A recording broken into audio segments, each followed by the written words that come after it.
નિર્દોષ ઢોર ચરાવતા વ્યક્તિ પર હુમલો કરનાર છાકટા બનેલા 4 આરોપીઓનો વરઘોડો કાઢી પોલીસે ઘટનાનું રિકન્સ્ટ્રક્શન કર્યું। સાઠંબા ગામે ઢોર ચરાવતા વ્યક્તિ પર હુમલો કરનાર ચારે આરોપીને કબજે લઈ ઘટનાનું રિકન્સ્ટ્રક્શન કર્યું। સાઠંબા ગામે દારૂ પીવા બેસેલા 4 વ્યક્તિઓએ નિર્દોષ ઢોર ચરાવતા પ્રવીણ પરમાર પર જીવલેણ હુમલો કર્યાની ઘટના આવી સામે।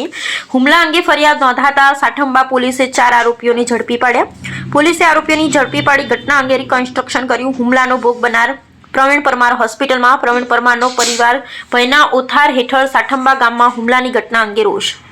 મારો છોકરો 1 વાગે ઢોરો લઈને નીકળ્યો, તાને એક માણસ હતો એ બહુ બેહી રહેલો હતો અને બીજા 3 જણા આવ્યા। તે મારા છોકરાએ ઢોરોને સાર નાખી અને અહીંયા આગળ આડો પડી રહ્યો। તે વાત 2 વાગ્યા લગીને એમને દારૂ પીધો કોટરીઓ તોડીને, તો લગીને મારો છોકરો અહીંયા આગળ આડો પડી ગયો એટલે મારો ઢોરો સાર ખાઈ રહ્યો।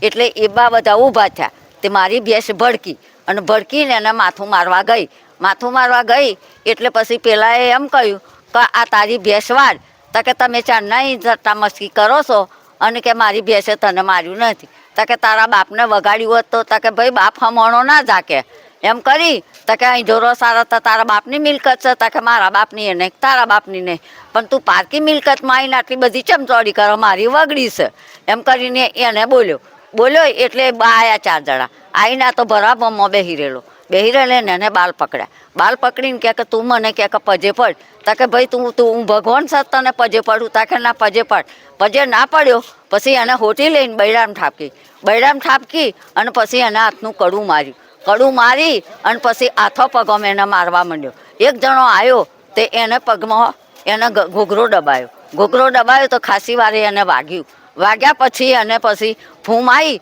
એટલે પછી પેલું તમર ઉતરી ગઈ એટલે એના હાથ ઊંચા કરી દીધા। હાથ ઊંચા કરીને બહુ દોડ્યો, નગરી બાજુ જઈને છોકરો બધો રમતો હતો એટલે છોકરોનો અવાજ સાંભળ્યો એટલે એમાં નાહી છૂટ્યા એટલે પછી એ સીધો પેટ્રોલ પંપ આવી ગયો। પછી કોઈ વિજ્ઞાનથી એવું જાણતી નથી પણ બધા પેટ્રોલ પંપ વાળા બધા વાહન દોડાયા નહીં વાહન, પછી એમને પકડ્યો। એટલું જ અમને તો 3 વાગે ખબર પડી કે મારા છોકરાને આવું થયું। બસ અત્યારે મારા છોકરાને આ બાયડામાં હોરો ઉઠી ગયો, મગજનું વીત હશે, હાથ પગ તૂટશે, પગોમાં હેડાતું નથી અને આ માથાની તમર ઉતરતી નથી